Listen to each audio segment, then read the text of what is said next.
지금은 이 땅의 교회들이 모두 사순절로 지키는 기간입니다.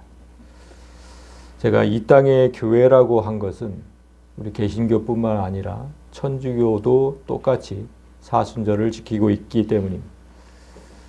그런데 우리 교회는 사순절을 지키지 않죠. 제가 이렇게 지키지 않는, 지안교회는 지키지 않는 게 많아가지고 또 오해를 살 것 같아서, 그래서 잠시 오늘은 사순절의 유래부터 좀 설명하고 넘어가려고 합니다. 사순절, 무슨 뜻인 것 같습니까? 말 그대로 40일, 사순, 40일, 40일의 절기다, 이런 뜻이거든요. 이 절기는 예수님의 부활을 미리 준비하는 기간이 필요하다는 생각에서 시작되었습니다.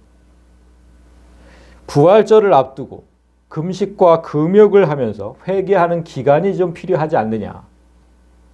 그래서 만든 거예요. 그래서 처음에는 그런 기간이 어느 정도면 될까? 이걸 생각해 봤어요. 그 의논하다가 3세기 초에, 그러니까 역사가 오래됐죠. 3세기 초에는 2, 3일 정도만 지켰습니다. 그렇게 100년을 지냈어요. 100년을. 2, 3일 정도만. 그러다가 4세기 초에 니케아 공의회를 통해서 사순절 기간이 40일로 정해진 겁니다. 여기서 나온 40일, 어떻게 나왔을까? 성경에서 40일이 좀 특별한 기간으로 계속 나오기 때문에 그래서 40일로 정한 거예요. 우리가 성경을 보면 노아 시대 홍수 심판이 40일간 이어졌고, 또 모세가 시내산에 올라가서 하나님과 함께 있었던 기간도 40일이었고, 엘리야는 하나님께서 엘리야가 호렙산에서 하나님을 만나기 위해 걸어갔던 그 기간도 40일이었죠. 신약에 와서 예수님을 보면 금식 기도를 하신 게 40일이었고, 또 부활하셔서 승천하시기 직전까지 이 땅에 머무신 기간이 40일이었어요. 참 40일이 많이 등장해요. 이렇게 성경이 중요한 사건마다 40일을 강조를 하니까 니케아 공의회에서 40일로 정한 겁니다. 그런데 여기서 또 문제가 생겨요. 당시 로마 제국은 동서로 나뉘었거든요. 동로마 제국, 서로마 제국 이렇게 나눴어요. 그래서 교회도 갈렸어요. 그래서 동방교회, 서방교회 이렇게 나뉜 거거든요. 근데 지금 그 동방교회에서는 토요일과 주일은 빼자. 그렇게 빼면은 7주간이 돼요. 40일을 치면. 7주간 그래서 사순절을 지키자. 이렇게 주장을 했고, 서방교회는 토요일은 왜 빼냐? 주일만 빼자. 그래서 그렇게 따지면 6주간이 됩니다. 6주간만 사순절을 지키자. 이렇게 주장을 했어요. 두 교회 모두가 양보를 하지 않았어요. 그래서 따로따로 그렇게 지켰어요. 약 200년간. 그렇게 따로따로. 그러다가 6세기에 이르러서 교황 그레고리 1세의 명령으로 6번의 주일을 뺀 40일로 통일이 됩니다.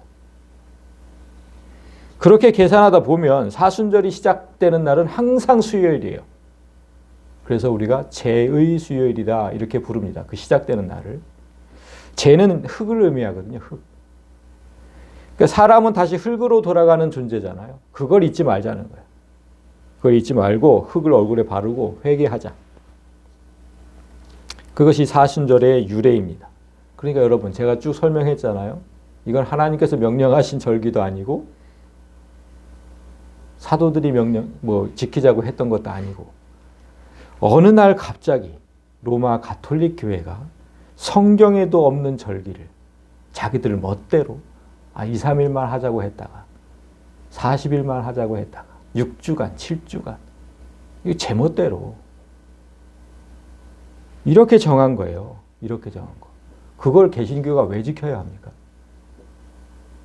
개신교가 어떻게 탄생했습니까? 다시 성경으로 돌아가자. 그러면서 그 로마 가톨릭의 반기를 들고 나온 게 개신교예요. 근데 왜 그걸 지키고 있냐는 거예요. 저 이해를 할 수가 없어요. 이해를. 부활을 준비한다는 개념은 성경 어디에도 없어요. 그건 없어요. 그러니까 성경이 말하지도 않고 지키지 않았던 거예요. 이미 일어난 부활을 준비한다는 의미가 대체 뭘까요? 이미 일어났잖아요. 부활. 2000년 전에. 그거를 뭘 준비를 해요? 부활은 준비하다가 맞는 게 아니라 이미 우리에게 주신 그 부활의 생명을 가지고 세상에 나가서 담대하게 싸워 이기라는 그런 것이 성경의 가르침이지. 부활을 준비하라 그러면 우리는 아무것도 아닌 게 되는 거예요. 이미 얻었다고 우리는 부활의 생명을. 그래서 우리는 아무 의미도 없는 이 사순절을 지키지 않아요. 근데 오늘 제가 사순절 얘기를 한 이유는 오늘 주신 말씀에 40이라는 숫자가 등장을 해요. 여러분 함께 읽었던 4절에 보면 요나가 그 성읍에 들어가서 하루 동안 다니며 외쳐 이르되 40일이 지나면 니느웨가 무너지리라 하였더니 하나님은 요나를 통해서 니느웨 백성에게 멸망을 선포하도록 하셨는데 그때 40일이라는 유예 기간을 주세요. 당장 멸망시키지 않으신 거예요. 40일을 니네가 어떻게 보내느냐에 따라서 생사가 달렸어요. 죽느냐 사느냐가 달린 거예요. 그러니까 하나님께서 40일의 기간을 두신 의미를 제대로 알면 교회가 부활절을 앞두고 40일을 준비하는 것이 왜 잘못된 일인지 확실하게 깨닫게 됩니다. 그래서 오늘 말씀을 잘 들으셔야 돼요. 자, 오늘 요나는 여러분 성도들이 너무나 잘 아는 유명한 선지자죠. 성도들이 그렇게 잘 아는 이유가 뭡니까? 이 그림 때문에 그래요. 이 그림 때문에. 우리가 어렸을 때부터 봐왔던 이 그림. 저 큰 물고기 속 안에 든 요나. 그 큰 물고기라 그러면 되게 고래잖아요. 고래. 고래 속에 물고기 같은, 아니 요나 같은. 저 그림을 우리가 항상 봐왔기 때문에 요나는 그냥 알아요. 그냥 누구든지 다 알아요. 교회 조금만 다녔으면. 그런데 물고기 뱃속에 3일간 있던 사람이 죽지 않고 있다가 물고기가 육지에 내뱉었을 때 아무런 이상도 없이 걸어다니는, 이건 어떻게 보면 뭔가 좀 동화 같은 얘기잖아요. 동화로 그렸잖아요. 그래서 동화 같은 얘기. 그래서 성경을 허구라고 주장하는 자들이 있거든요. 그들의 단골 공격 대상이 저 요나입니다.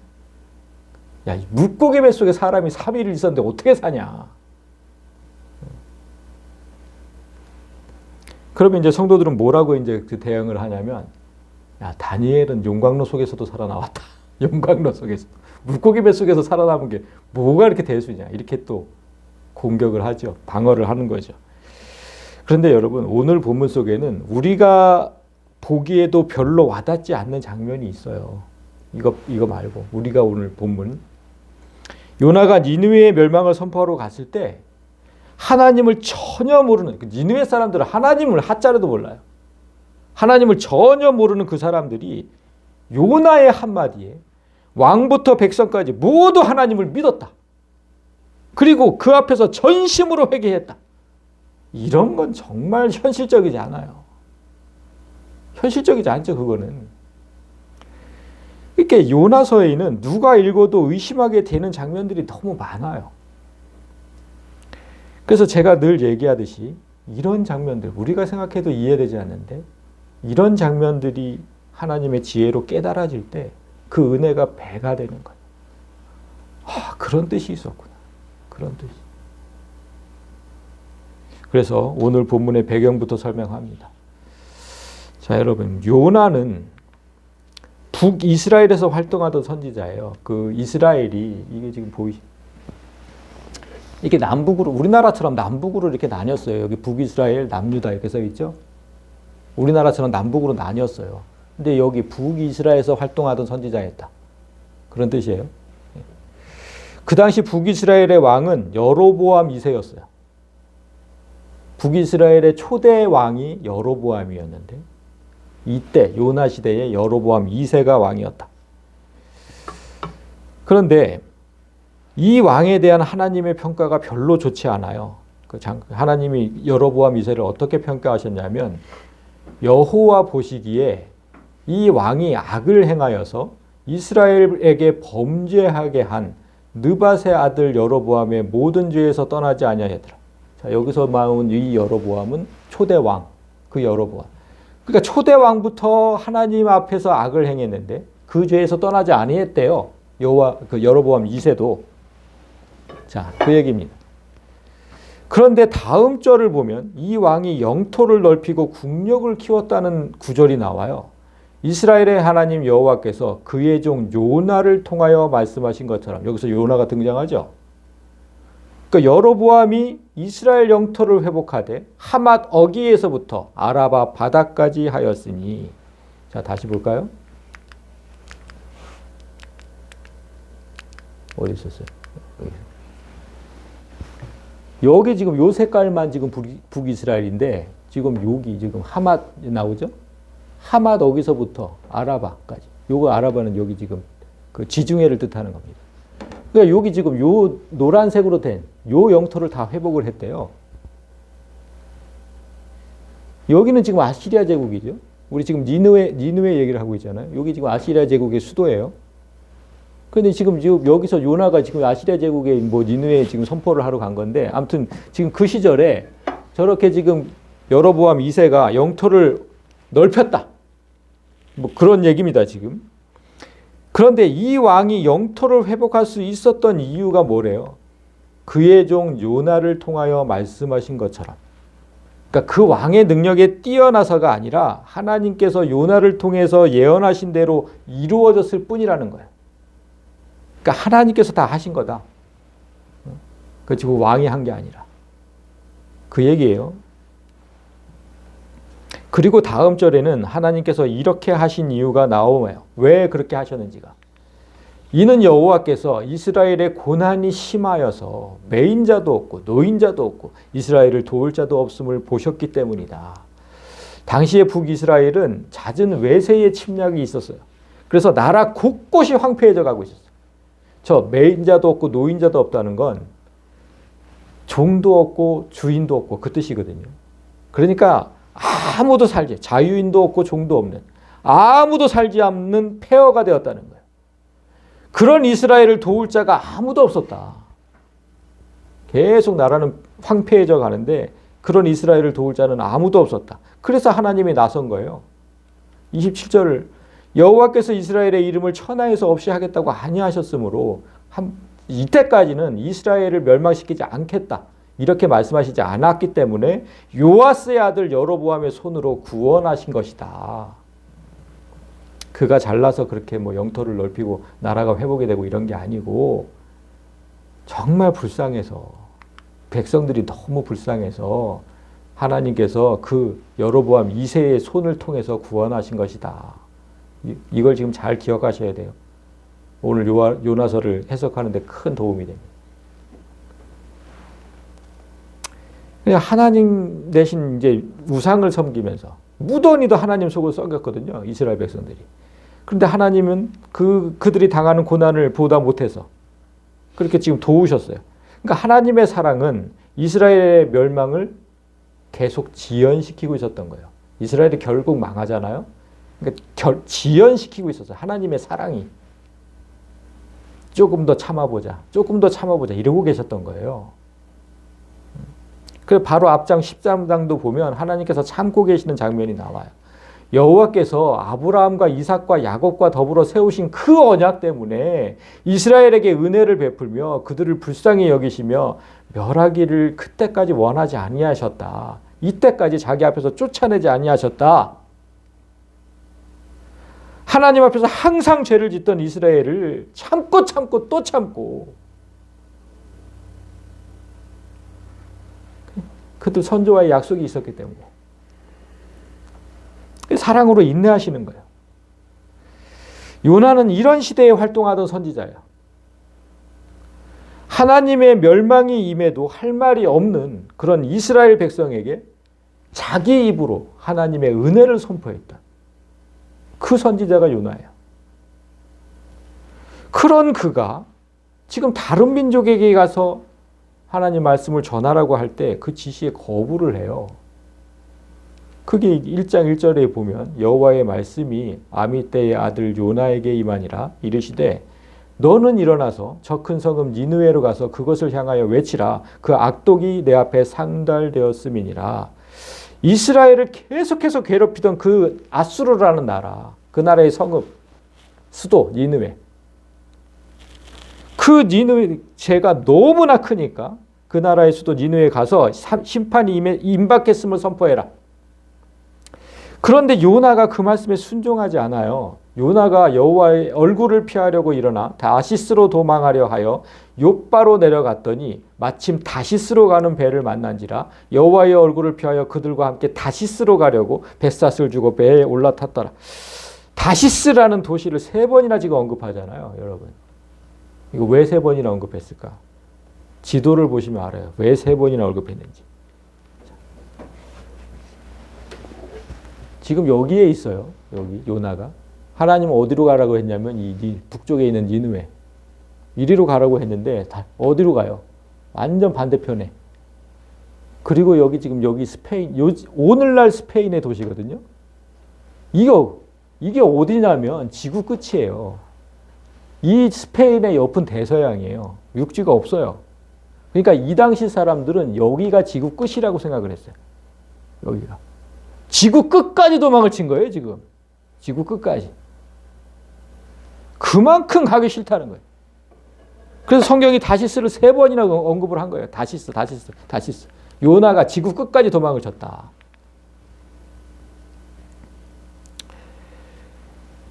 요나는 왜 이렇게 니느웨에 가는 걸 싫어했을까? 왜 그랬을까요? 당시 아수르는 지구 최강의 국가였어요. 지구 최강의 국가.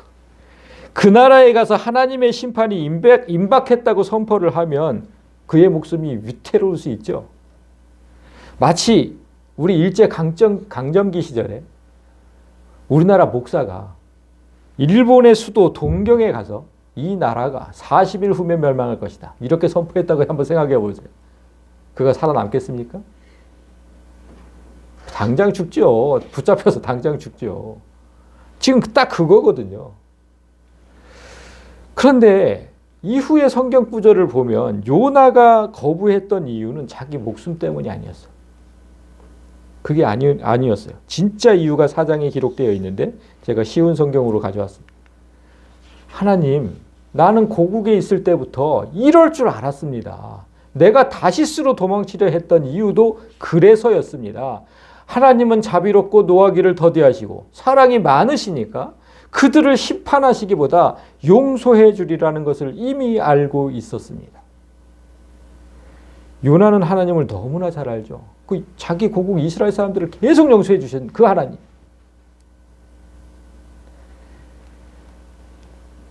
그렇게 자기 백성들을 불쌍히 여기시고 돌아올 기회를 주신 그 하나님을 보면서 자기가 입으로 은혜를 선포를 했잖아요.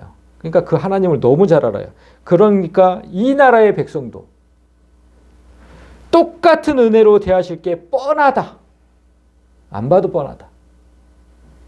자기가 가서 하나님 말씀을 선포했을 때 그들이 혹시나 받아들이면 하나님은 심판하지 않고 용서하실 것이다. 그게 싫었던 거야. 그게. 자기 목숨이 중요한 게 아니라 그게. 내 민족을 괴롭히고 마침내는 내 나라를 멸망시키는 민족이잖아요. 아, 내가 그들을 왜 살려야 합니까? 나는 싫습니다. 난 못 갑니다. 버틴 거죠. 여러분, 근데 요나의 이런 마음이 옳습니까? 물론 충분히 이해는 하죠. 근데 옳지는 않아요. 자기 민족 이스라엘은 아무리 죄를 지어도 하나님께서 용서해 주길 원하면서 다른 민족은 내 민족을 압제한다는 이유로 하나님께서 용서해 주는 걸 극도로 싫어하는. 그러니까 우리가 딱 그렇죠. 우리가.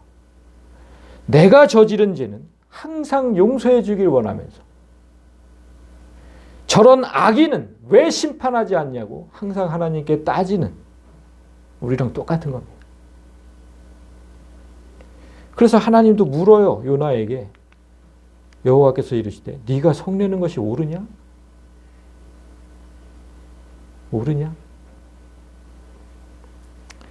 하나님은 사람을 차별하지 않으세요. 누구를 더 사랑하고 누구를 덜 사랑하지 않아요. 우리가 성경 공부 시간에 배웠듯이 하나님 앞에 사람은 한 생명이에요. 한 생명. 이스라엘의 택한 백성이다 이런 표현을 많이 쓰잖아요. 그들이 왜 택한 백성이 되었을까요? 하나님께서 하나님을 지구 전체에 전해야 되니까 누군가 한 사람을 먼저 택해야 되잖아요. 그게 이스라엘이었을 뿐이에요. 그게 우리가 될 수도 있었고, 그들이 뭐 특별히 하나님이 이뻐해서 그들을 정한 게 아니거든요. 그런데 지금 요나는 그런 하나님이 이해가 되지 않는 거예요. 택하신 백성을 압제하는 민족을 왜 구해 주시려고 합니까? 그러니까 이방인들은 영원히 하나님의 백성이 아니라고 생각한 거죠. 이게 잘못된 거예요. 요나가 이런 마음으로 멀리 떠나려고 했을 때 그 유명한 사건이 일어납니다. 요나가 탄 배가 얼마 가지 않아서 풍랑에 휩싸이게 되고 배 안에 있던 모든 사람이 죽을 위기에 처해요. 그런데 요나가 그때 어찌하고 있는지 보십시오. 1장 5절에. 그런데 요나는 배 밑층에 내려가서 누워 깊이 잠이 들었다. 배 밑층에서 한가하게 잠을 잤대요. 다른 사람들은 다 그냥 난리가 났는데. 배가 전복될 위기인데. 뭐 이런 사람이 다 있나 싶어서 사람들이 요나를 깨워요. 그래서 요나가 일어나서 이 풍랑이 자기로 인한 것임을 고백을 해요. 1장을 잘 읽어보세요. 고백을 해요. 그래서 자기를 배에서 던져달라고 요청을 해요. 그러면 풍랑이 잦아들 것이다. 그러니까 여기부터 동화 같은 얘기가 시작되는 거죠. 요나가 배에서 던져지자 풍랑이 일순간 잔잔해져요. 진짜로. 그리고 던져진 요나는 물고기 뱃속에 갇히게 돼요. 도대체 이런 얘기를 어떻게 받아들여야 될까? 그런데 여러분, 지금 우리가 먼저 생각할 게 있습니다. 지금 이런 장면 보면서 뭔가 연상되는 게 없으셨어요? 신약 성경을 읽어보신 분들. 예수님이 똑같은 경우를 당하셨어요. 똑같은 경우. 먼저 예수님께서 그 바다의 풍랑을 잔잔하게 하신 일이 있었는데 마태복음 8장에 예수께서 배 위에 오르심에 제자들이 따랐더니 바다에 큰 풍랑이 일어나 배가 덮이게 되었을 때 예수께서는 주무시는지라. 똑같죠? 요나랑 똑같이 주무셨잖아요. 그러니까 그 제자들이 나와 깨우며 이르되 똑같아요. 요나도 사람들이 와서 막 깨웠거든요. 주여 구원하소서 우리가 죽겠나이다. 예수께서 이르시되 어찌하여 무서워하느냐 믿음이 작은 자들아 하시고 곧 일어나서 바람과 바다를 꾸짖으시니 아주 잔잔하게 되었다. 예수님과 요나 모두 배에서 잠을 자다가 사람들이 깨워서 일어나게 되고 거센 풍랑을 잔잔하게 만든 모든 장면이 똑같아요. 당시에 요나가 말한 걸 보십시오. 1장 12절. 요나가 말하되 나를 들어 바다에 던지라. 그리하면 바다가 너희를 위하여 잔잔하리라. 너희를 구원하리라. 그거 아닙니까? 요나가 사람들을 살리기 위해서 자기를 바다에 던지라고 했듯이 예수님도 우리를 살리기 위해서 시파나의 바다에 몸을 던지셨어요. 그리고 무엇보다도 요나와 예수님이 똑같은 게 있어요. 그건 예수님이 직접 얘기하셨어요. 그게 뭐냐면 물고기 뱃속에 갇힌 거. 마태복음 12장. 요나가 밤낮 사흘 동안 큰 물고기 뱃속에 있었던 것 같이 인자도 밤낮 사흘 동안 땅속에 있으리라. 예수님은 요나가 물고기 뱃속에 있었던 사건이 자신이 죽어서 땅속에 묻힌 사건과 똑같은 거다 이렇게 얘기해요. 성경은 지금 여러 모양으로 요나를 예수님께 비유하고 있는 거예요. 어떻게 요나가 예수님일까? 이제 보시면 돼요. 예수님이 말씀하신 대로 요나가 물고기 뱃속에 갇힌 사건은 예수님의 죽음과 똑같아요. 바다에서 제일 큰 향유 고래는 수컷의 경우 길이가 15m에서 20m래요. 여러분, 제가 사진으로 갖고 왔어요. 사람보다 너무나 크죠? 그래서 고래가 요나를 삼켰다는 건 전혀 이상한 얘기가 아니에요, 그거는. 그건 전혀 이상한 얘기 아니에요. 저 삼키고도 남죠. 그건 이상하지 않은데, 우리가 이상하게 생각하는 건 뭐냐면 3일 동안 물고기 뱃속에 있던 사람이 어떻게 살아있을 수 있느냐. 그게 이상했던 거거든요. 그런데 그건 여러분이 착각한 거예요. 요나가 살아있다고 누가 그럽니까? 아까 예수님 얘기하셨잖아요. 내가 죽은 것과 똑같은 거라고. 2장에 기록된 요나의 기도를 보면 그가 죽었음을 분명히 알 수 있어요. 예수님 말씀 외에도. 2장 2절. 내가 스올의 뱃속에서 스올 어디입니까? 죽은 자들이 가는 지옥. 거기 있대잖아요, 지금 자기가. 주께서 내 음성을 들으셨나이다. 주께서 나를 깊음 속 바다 가운데, 바다 저 깊은 곳, 영들이 갇히는 곳이에요.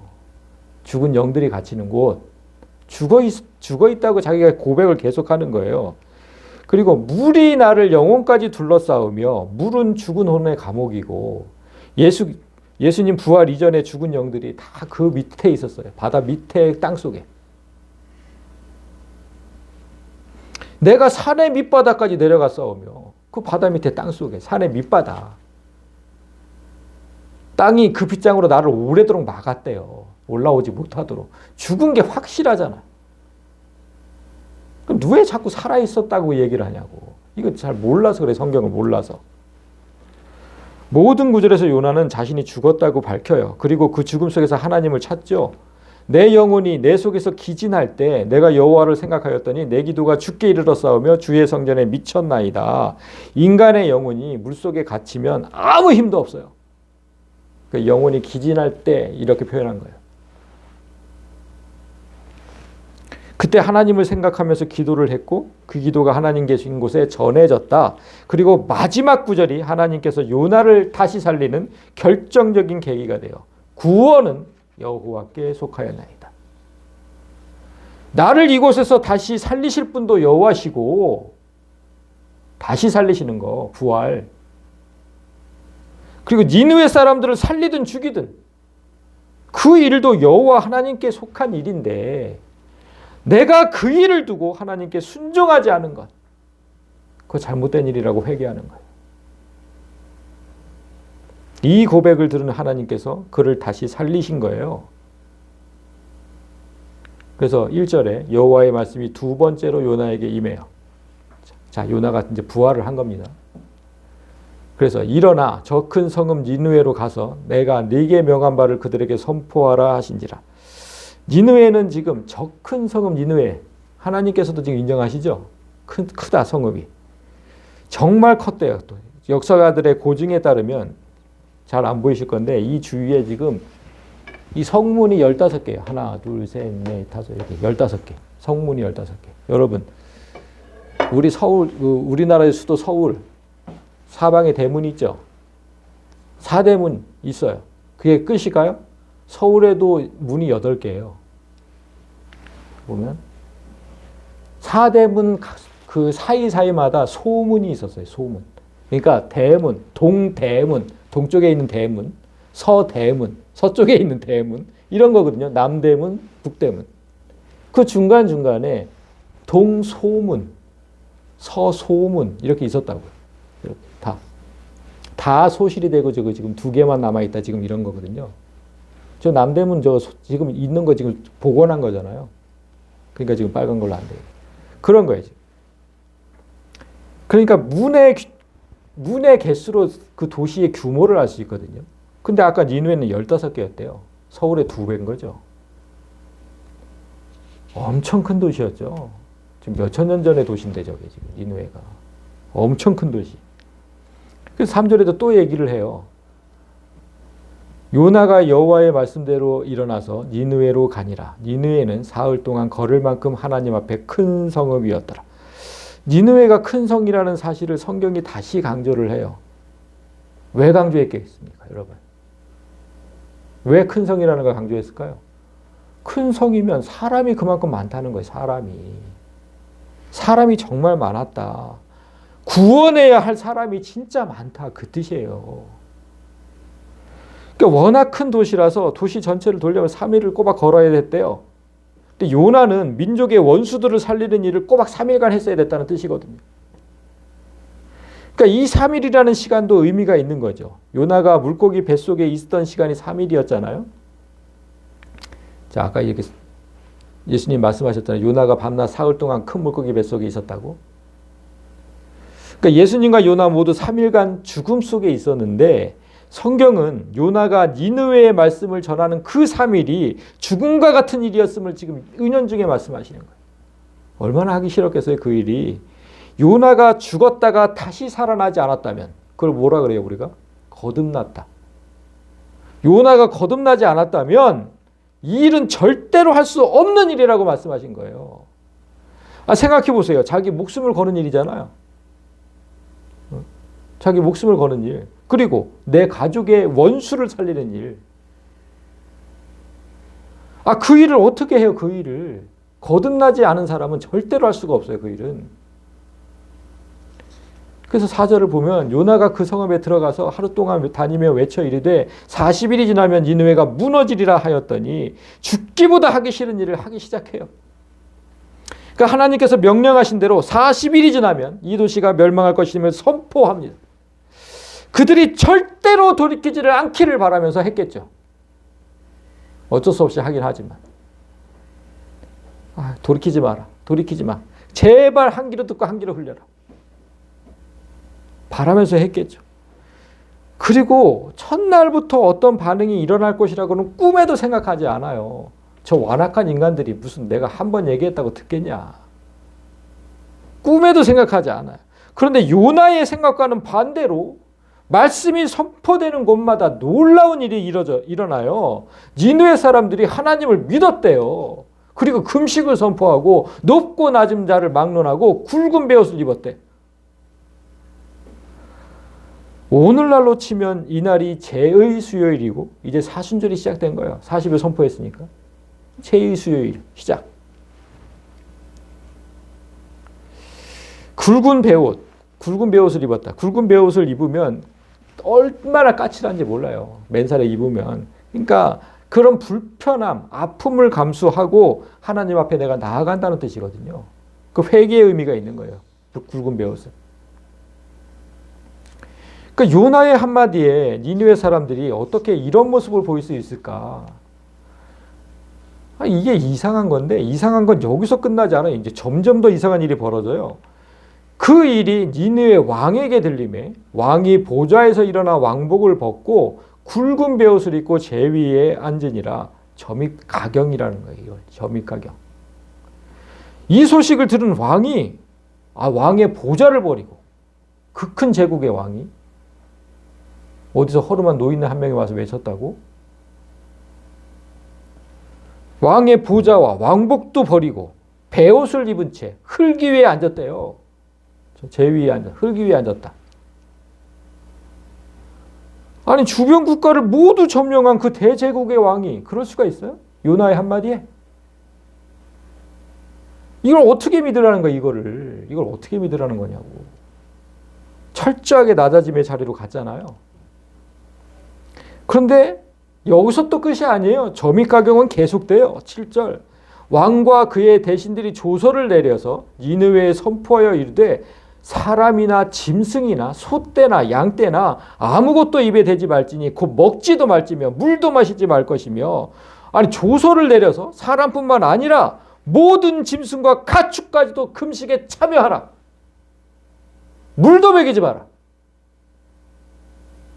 아니 대체 짐승은 왜 포함시키는 겁니까? 이거 왜 포함시킬까요? 금식뿐만이 아니에요. 8절 보세요. 사람이든지 짐승이든지 다 굵은 베옷을 입히래. 그리고 힘써 하나님께 부르짖을 것이며 각기 악한 길과 손으로 행한 강포에서 떠날 것이라. 아니 짐승에게 베옷을 입히고 짐승들도 회개에 동참하도록. 그리고 짐승이 뭘 안다고 회개를 하고 하나님을 찾으래요? 아니 짐승이 뭘 안다고? 그러니까 사실 요나에서 가장 이상한 점은 물고기 뱃속에 든 요나가 아니라 이 부분이에요. 이게 가장 이상해요. 아수르의 왕은 왜 짐승들을 회개에 포함시켰을까? 왜 그랬을까요, 여러분? 궁금하지 않으세요? 요나 읽으면서 난 이게 제일 궁금했거든, 사실. 궁금하시죠? 궁금해야 돼요, 이거. 그런데 이걸 설명하면 오늘 설교가 딴 데로 가니까 제가 그래서 잠시 다음 주 예고부터 합니다. 다음 주 예고, 연속극 예고하는 것처럼 요나서에는 여러분 짐승이 정말 많이 등장을 해요. 지금 여기 짐승 나오죠? 양떼, 뭐 소떼, 뭐 다 나오죠. 사람, 짐승, 소떼, 양떼 다 나오잖아요. 그리고 아까 요나를 삼켰던 큰 물고기 나오죠. 그리고 4장에 가면 벌레까지 나와요. 벌레. 그리고 여러분 요나라는 이름의 뜻이 비둘기예요. 요나는 정말 짐승을 가지고 말씀을 많이 하셔요. 그래서 니느웨의 회개는 사람과 동물의 관계를 바로 알지 못하면 절대로 이해할 수 없어요.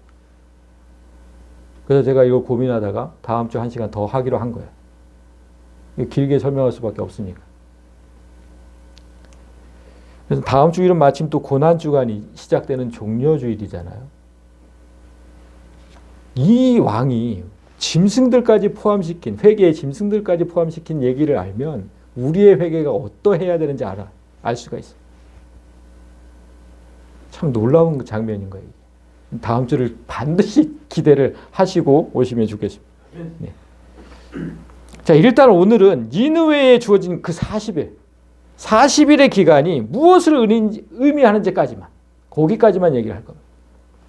그래서 계속해서 보면 사람이든지 짐승이든지 다 굵은 베옷을 입을 것이요 힘써 하나님께 부르짖을 것이며, 이거 아까 했고, 자 9절 하나님이 뜻을 돌이키시고 그 진노를 그치사 우리가 멸망하지 않게 하시리라. 그렇지 않을 줄을 누가 알겠느냐.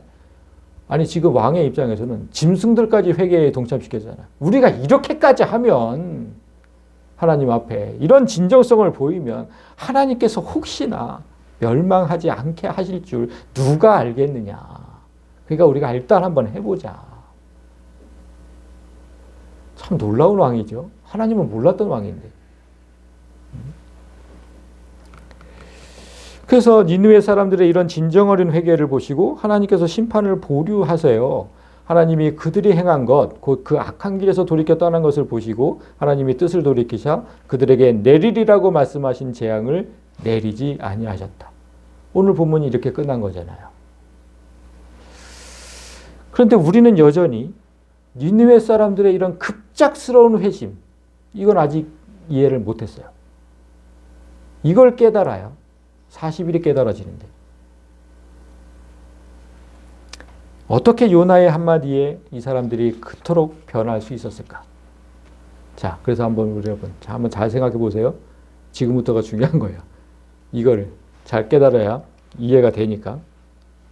여러분 주위에 수십 년간 진짜 악하게 살아온 사람들이 있다고 가정을 해보세요. 그 사람이 수십 년간 여러분들을 괴롭혔어요. 정말 지긋지긋하게 괴롭혔어요. 나를. 약한 자에게 폭력을 행하고 갖고 싶은 건 다 뺏어갔어요.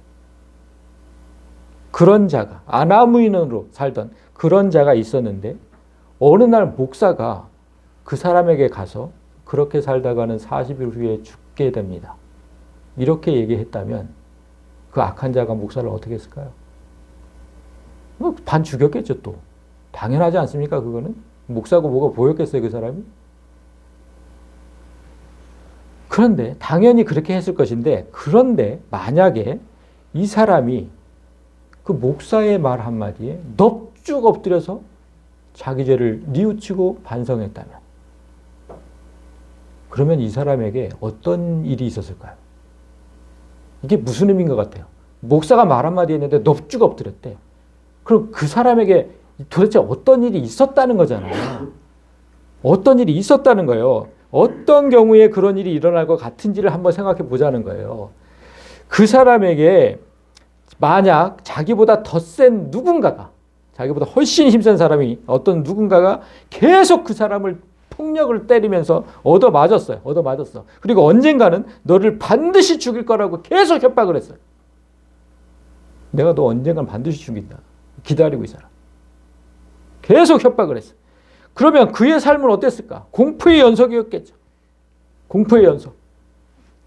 제가 언젠가는 나를 죽인다고 했는데 언제 찾아올지 모르겠는데 계속 떨고 있는 거예요. 그럴 때 마침 목사가 그 얘기를 하러 온 거예요.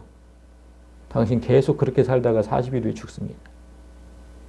그러면 그 사람은 그 목사 앞에 납작 엎드리게 돼요. 제발 좀 저를 살려달라고. 여러분, 아수르가 그런 상태에 있었음을 우리가 알아챘어야 했어요. 어디서? 아까 우리가 본 말씀 중에 있어요. 아수르가 그런 상태에 있었구나. 그래서 그렇게 일순간 변할 수 있었구나. 어디서 봤냐면 아까 여로보암 2세가 땅을 넓혔다고 했잖아요. 그 장면. 거기에 이스라엘의 하나님 여호와께서 그의 종 요나를 통하여 말씀하신 것처럼 여로보암이 이스라엘의 영토를 회복했대잖아요. 이 장면. 그가 땅을 넓힐 수 있었던 이유는 그가 잘나서가 아니라 하나님께서 이미 예배하신 것이라고 했잖아요. 이 구절에서 당시 최강 국가였던 아수르가 아주 큰 문제에 부딪혀 있었음을 알았어야 했어요. 우리는. 아수르가 건재할 때 이스라엘은 그들에게 매해 조공을 바치는 신사였어요. 여로보암 2세 땅을 넓히기는커녕 그 나라의 비위를 맞추기 바쁜 왕이었어요. 그런데 아수르의 국내 정세가 너무나 혼란해. 무슨 큰일이 일어난 거야. 그쪽에 지금. 그 사이에 땅을 넓힌 것이고 그런 모든 환경을 만드신 건 하나님이셨다. 지금 그 얘기예요. 이건. 그러니까 하나님은 대체 아수르에 어떤 일을 행하신 것일까? 도대체 그 나라에 무슨 일을 행하셨길래 그들이 그렇게 공포에 떨고 있었을까? 그걸 알았어야죠. 그거를. 그 얘기는 그런데 참 불행하게도 성경에 없어요. 뭔가는 있었을 것 같은데 없어요. 그래서 역사학자들이 그걸 또 밝혀냈어요. 이들이 또 궁금했거든, 그게. 아수르의 수도 니느웨는 오늘날 이라크 북부에 있는 모술이라는 도시예요. 모술 들어보셨을 것 같아요. 이곳에서 그 옛날에 유적이 발견이 되고 천문학자들은 또 요나가 니느웨를 방문했을 당시의 천체 현상을 살피다가 놀라운 사실들을 발견했어요. 요나의 니느웨 방문 3년 전에 그 도시엔 홍수가 나서 도시가 초토화되고 많은 사람이 죽었다는 사실이 밝혀졌어요. 여러분, 근데 그게 왜 놀라운 거냐면 그곳의 연평균 강수량이 400mm래요. 우리나라 연평균 강수량이 1200mm예요. 1200mm인 이 나라에서도 수만 명이 죽는 그런 홍수는 일어나지 않아요. 근데 400mm, 거기에 별로 비도 오지 않는 그 중동 국가잖아요. 사막기후. 그런 중동 국가에서 갑자기 폭우가 쏟아져서 수많은 사람이 죽었다면 그 나라 분위기가 어땠을까? 무슨 이런 천재지변이 다 있냐. 이거 왜, 무슨 일이냐, 이게. 이들은 처음에는 자기들이 섬기는 신이 노한 것이라고 믿고 열과 성을 다해서 제사를 지냈대요. 그런데 그 형편이 좋아지기는커녕 다음 해에는 전염병이 돌았대. 그래서 또 수만 명이 죽었대. 사람들은 점점 더 공포에 휩싸이고 대체 어느 신이 저주를 내리는지 궁금했어요. 우리가 모시는 그 신이 아닌 것 같다. 대체 어느 신이냐? 그걸 알아야 그 신한테 제사를 지낼 텐데. 그때 마침 요나가 신의 중심을 돌아다니면서 외친 거예요. 40일이 지나면 이 도시가 멸망하리라. 그러니까 다 가서 물어봤겠죠. 대체 어느 신이냐? 네가 믿는 신은 대체 어느 신이냐? 그 장면이 요나서 1장에도 기록되어 있어요. 요나가 배에서 타고 있을 때 너 어느 신을 믿냐? 이런 거. 성경 전체를 보면 다 이해가 돼요. 그러니까 여기서 그렇게 40일 지나면 완전히 멸망할 것이라고 얘기를 했는데 더 놀라운 일이 또 하나 벌어지는데 바로 그때 계기일식이 일어났대요. 태양이 사라지는 거 있죠? 여러분, 계기일식은 일정한 주기가 있어요. 그래서 다음 계기일식은 몇 월 며칠에 나타납니다. 이렇게 지금 뉴스에 나오잖아요. 그 주기가 있어서 역으로 계산해서 올라가다 보면 요나가 니느웨를 방문했던 BC 763년에 니느웨에서 계기일식이 일어났음을 밝히는 건 어려운 일이 아니에요. 홍수와 전염병, 그리고 당시 사람들이 신의 저주라고 생각했던 일시까지 세 가지 현상이 아수르를 덮쳤을 때 그 나라 왕과 백성이 죽음의 공포에 사로잡혔던, 당연한 거예요. 하나님은 이 모든 일을 예비하시고 그 후에 요나를 보내신 거예요. 다 예비를 해야지. 여러분 요나서에 하나님께서 예비하셨다는 말씀이 몇 번 나오는지 아십니까? 자 보세요. 1장 17절 여호와께서 이미 큰 물고기를 예비하셨다. 여기 한번 나오고 그 다음에 4장 6절에 하나님 여호와께서 박넝쿨을 예비하셨다. 그리고 또 7절에 하나님이 벌레를 예비하셨다. 요나서는 하나님의 예비하심을 이해하지 못하면 이해할 수 없는 책이에요. 하나님은 니느웨라는 그 큰 도시에 수많은 백성을 살리시려고 이미 많은 일을 예비해 두신 거예요. 여기서 제가 이제 말씀을 드릴게요. 성경이 40일을 말할 때는 항상 하나님의 예비하심을 만나는 때라는 거예요. 노아 시대 홍수가 40일간 이어졌다 그랬죠? 그건 뭡니까? 하나님께서 예비하신 심판이 쏟아진 겁니다. 모세가 시내산에 있었던 40일은 하나님께서 예비하신 언약을 만나는 기간이었어요. 엘리야가 호렙산을 향해서 걸었던 40일은 예비된 하나님의 답을 듣는데 반드시 필요한 시간이었어요. 엘리야가 아까 집사님 기도도 하셨지만 정말 하나님이 이해가 되지 않았거든요.